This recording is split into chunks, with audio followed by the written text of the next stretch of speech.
Hi viewers, welcome to our channel. Present మనతో పాటు దామ భారతి గారు సీనియర్ జర్నలిస్ట్ ఉన్నారు. వారితో ఒకసారి మాట్లాడదాం.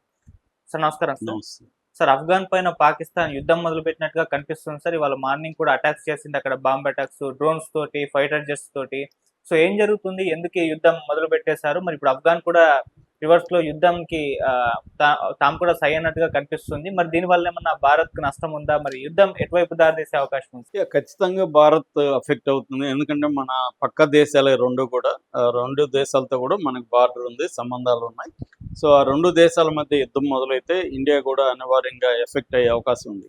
అసలు ఏం జరిగింది అనేది ముందుగా చెప్పుకున్నాం. దానికి పాకిస్తాన్ వైపు నుంచి కారణాలు ఏంటి, ఆఫ్ఘనిస్తాన్ వైపు నుంచి కారణాలు ఏంటి అనేది ఇవాళ ఎర్లీ మార్నింగ్ అంటే నిన్న లేట్ నైట్ 12 గంటల తర్వాత ఇవాళ ఎర్లీ మార్నింగ్ పాకిస్తాన్ కొన్ని డ్రోన్స్ని, తర్వాత ఫైటర్ జెట్స్ని ఆఫ్ఘనిస్తాన్ లో ఉన్న కొన్ని ప్రాంతాల మీద, ఈస్టర్న్ ఆఫ్ఘనిస్తాన్ అంటారు, తూర్పు ఆఫ్ఘనిస్తాన్ ఏరియాల్లో ముఖ్యంగా నంగర్హర్ అనే ఒక ప్రాంతము, తర్వాత పక్తిక అనే ప్రాంతము.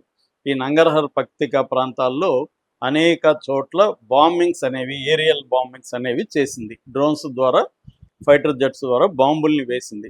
ఈ బాంబుల్లో ఎందుకు వేశానంటే పాకిస్తాన్ ఏం చెప్తుందంటే టీటీపీ అంటారు. టీటీపీ అంటే తెహ్రీక్ పాకిస్తాన్ తాలిబాన్ అంటారు. ఈ తెహ్రీక్ తాలిబాన్ అంటారు. వీళ్ళని పాకిస్తాన్ తాలిబాన్ అని కూడా పిలుస్తారు. ఈ తెహ్రీక్ తాలిబాన్ టీటీపీ అనే సంస్థ ఎప్పటి నుంచో పాకిస్తాన్ మీద దాడులు చేస్తూ ఉంది. వీళ్ళకి ఆఫ్ఘనిస్తాన్ ఆశ్రయం ఇస్తుందని, వాళ్ళకి డబ్బులు ఇస్తుందని, వాళ్ళకి ట్రైనింగ్ ప్రొవైడ్ చేస్తుందని, వాళ్ళకి ఆయుధాలు ఇస్తుందని పాకిస్తాన్ ఆరోపిస్తుంది. అంటే పాకిస్తాన్ భూభాగం మీద దాడి చేసి వీళ్ళ మిలిటరీని, వీళ్ళ పౌరుల్ని చంపేసి మళ్ళీ వాళ్ళు ఆఫ్ఘనిస్తాన్లోకి వెళ్ళిపోతున్నారు. ఈ టీటీపీ వాళ్ళు వాళ్ళ స్థావరాల మీద మాత్రమే మేము సర్జికల్ స్ట్రైక్స్, అంటే ప్రిసిషన్ స్ట్రైక్స్, మనం ఎట్లాగైతే ఆపరేషన్ సింధూర్లో సర్జికల్ స్ట్రైక్స్ చేశాము, అలాగా వీళ్ళు కూడా పాకిస్తాన్ వాళ్ళు చెప్తున్నది ఏమంటే మేము ఈ టీటీపీ స్థావరాల మీద మాత్రం దాడి చేశాము, మాకు ఇంటెలిజెన్స్ నెట్వర్క్ ఉంది, ఇంటెలిజెన్స్ ఇన్పుట్స్ మేరకు మేము కరెక్ట్గా వాళ్ళు ఎక్కడెక్కడ ఉన్నారు, వాళ్ళ క్యాంప్స్, వాళ్ళ హైడౌట్స్, వాటి మీదే మేము దాడి చేసి వాళ్ళనే చంపాము, 25 మంది మిలిటెంట్స్ చనిపోయారు అనేది పాకిస్తాన్ చెప్తుంది. ఎందుకు ఈ దాడులు చేశాము అనేది చెప్తుంది ఏంటంటే ఈ మధ్యకాలంలో పాకిస్తాన్ మీద 3 పెద్ద అటాక్స్ జరిగాయి. అది మనం చెప్పుకున్నాం కూడా గతంలో. అదేంటంటే ఫిబ్రవరి 6న ఇస్లామాబాద్లో ఒక షియా మసీదు మీద సూసైడ్ బాంబర్ అటాక్ చేశాడు. దాంతో 31 మంది అక్కడ చనిపోయారు, 100 మంది గాయపడ్డారు అర్లీ మార్నింగ్ ప్రేయర్స్ జరుగుతున్నప్పుడు. రెండవది ఫిబ్రవరి 17న బజౌర్ అనే ప్రాంతంలో ఇంకొక అటాక్ జరిగింది, అందులో 12 మంది చనిపోయారు, అది కూడా సూసైడ్ బాంబింగ్ అటాకే. అట్లాగే ఫిబ్రవరి 21న నిన్న మార్నింగ్ బన్ను అనే ప్రాంతంలో సోల్జర్స్ మీద అటాక్ జరిగితే 2 సోల్జర్స్ చనిపోయారు. ఇది ఇటీవల జరిగిన 3 అటాక్స్.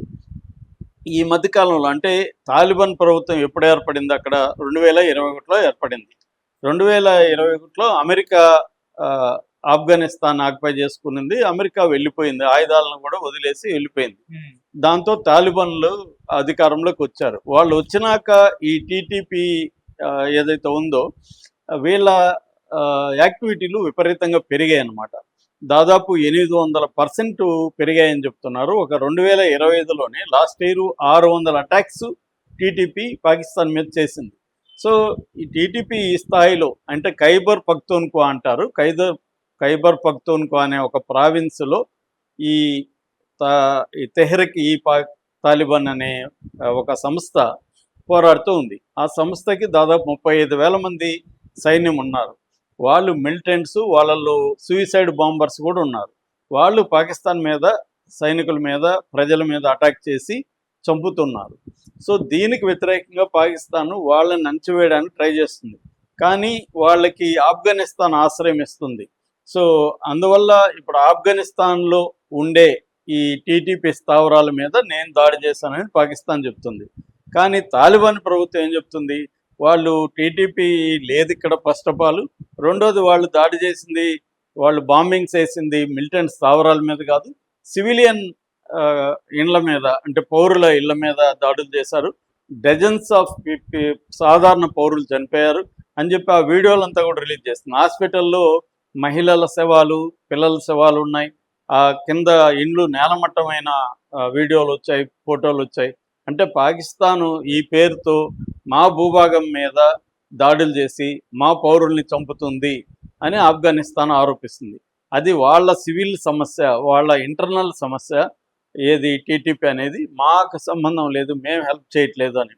పాకిస్తాన్ ఏం చెప్తుంది, టీటీపీ వాళ్ళని కొంతమందిని పట్టుకున్నప్పుడు సరెండర్ అయినప్పుడు వాళ్ళు మొత్తం చెప్పారు మాకు ఆఫ్ఘనిస్తానే సపోర్ట్ చేస్తుందని. ఎందుకంటే అమెరికా వెళ్ళి వదిలేసిన ఆయుధాలన్నీ కూడా వీళ్ళకే అందాయి. ఎలా అందాయి?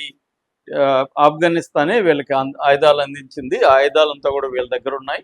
సో ఆ మోడర్న్ వెపన్స్, అడ్వాన్స్ టెక్నాలజీ ఉపయోగించుకొని మా మీద దాడులు చేస్తున్నారు అనేది పాకిస్తాన్ ఆరోపణ. అందువల్ల పాకిస్తాన్ ఏంటంటే ఇటీవల కాలంలో దాడుల్ని పెంచింది ఆఫ్ఘనిస్తాన్ మీద. ఇది 3వ దాడి ఈ మధ్యకాలంలో. అంటే తాలిబాన్ ఏర్పడిన తర్వాత 2021 తర్వాత ఇది 3వ ఎయిర్ స్ట్రైక్. లాస్ట్ ఇయర్ జరిగినప్పుడు కూడా క్రికెటర్స్ కూడా కొంతమంది చనిపోయారు, అప్పుడు కూడా మనం వీడియో చేసాం.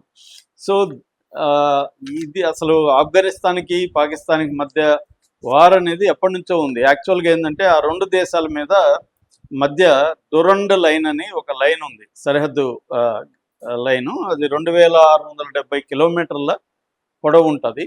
ఆ లైన్ ఏమో 1893లో బ్రిటిష్ వాళ్ళు గీశారు ఆ లైన్.